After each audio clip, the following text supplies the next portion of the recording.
If you could go back in time and give yourself advice on your first bit of your first foray into HR and TA, what advice would you give yourself?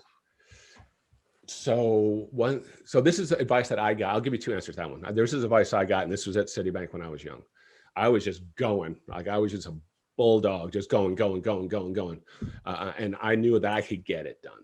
And the head of HR called me into his office and he said, you're running so fast that you're going to get to the finish line and no one's going to be there to applaud for you. And I was like, yikes. So that was a big thing. Like new young people jumping into the workforce, they're like, I can do it. And I had missteps early in my career because I did not involve people around me. I didn't bring people with me. And if I said, I want a boss who has air cover for me and partners with me, that's what that is, right? You're bringing people along with you. So I speak at we have an S3 Academy, a sales academy at my current company. And that's always the advice I give them you think you came out of college and you're a little dynamo, but look at all these people on this call that you're going to need to help you succeed. And the second question around candidates, I think companies are bad at hiring. People are bad at hard stop. Larry, Hard stop. No, but Larry, thank you. And speaking of transparency, but that's the whole. Because people, we all know this, but it's a perfect segue for where William's going and where you're going.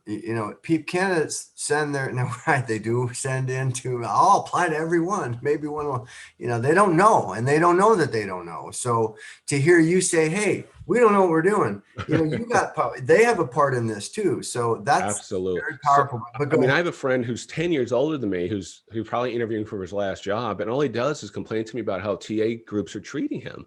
The dude's in his 60s, and he's hurt the way he's being treated.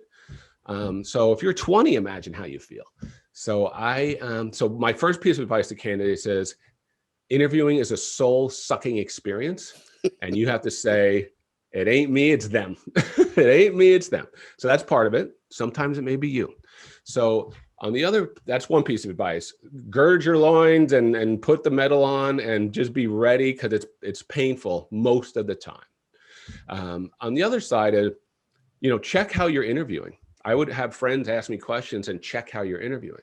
And remember in the old days, we had this thing called the STAR model, where you would interview people and try to get a situation or task, an action, and a result. That's how you should answer questions, no matter how they ask it to you. That gives them a complete story. And if they're a bad interviewer, you've given them a complete story that they can at least evaluate. You have to help the interviewer sometimes. So if you get an answer in a STAR all the time, here's what I was faced with, here's what I did, and here was the result, you're helping them.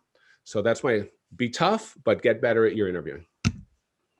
Great answer. So Larry, and it's so funny because a lot of, I don't want to sound jaded, but I am a little jaded. It's like, well, how do I, look them in the eye, make sure you have a firm grip, make sure your top button's done up. No, but seriously, but then, and so getting to the interview in and of itself is and clearly, and especially in this day and age when, with COVID and people are pulled in their horns and hit the pause button. So would love to hear your thoughts around just some basic fundamental above and beyond networking and informational interviews, but do you have any nugget? I loved your comment about be tough and it's not you. I mean, that's really good feedback, because it is me. I'm not much, but I'm all I think about. Are you looking at me? Why aren't you looking at me? It's all about me. Me. I should have been an opera singer. Okay, so but to that end, what are some really good, a lot, you're going to forget more about hiring and interviewing in the next 10 minutes than three of us will ever know. So what are some kind of creative, out of the box, maybe not so obvious suggestions you have for just getting an interview? Yeah. So you have a bigger network than you think, right? And LinkedIn is not your only network. So I told, my son got his first job. I was like, anytime someone comes in this house, any of my friends, ask them what their job is. What do they do? What kind of jobs are there? And get smart about what goes on in the world. 10 years ago, work did not look like it does now. Technology does not look like it does now. So get educated on what's going on in the world. So don't think of like, how do I find a job? Find out, how does the world work? How does the world of work, I guess is how you would say. So talk to people that you don't know. Build your network, your college friends or people that you know from another company. Many, I think, what was our percent? Like high 30% of our hires externally are from referrals. So being referred by your friend, understanding where your friend works, meeting their coworkers, is a great way that goes beyond just, I must find job. And you're smarter. So then when you get an interview or you get a new company asking you questions, you're smarter about the world than someone your age normally would be. And you know which companies are interesting. They want to know that you've researched them. So you want to know what the company does, what that department does when you head into the interview. And I think, so I said, be tough, but what a recruiter would love to hire the first person they interview. They would love to. They're not trying to make it hard on you. So that's why the smarter you are, the more you help them, I think increases the chances.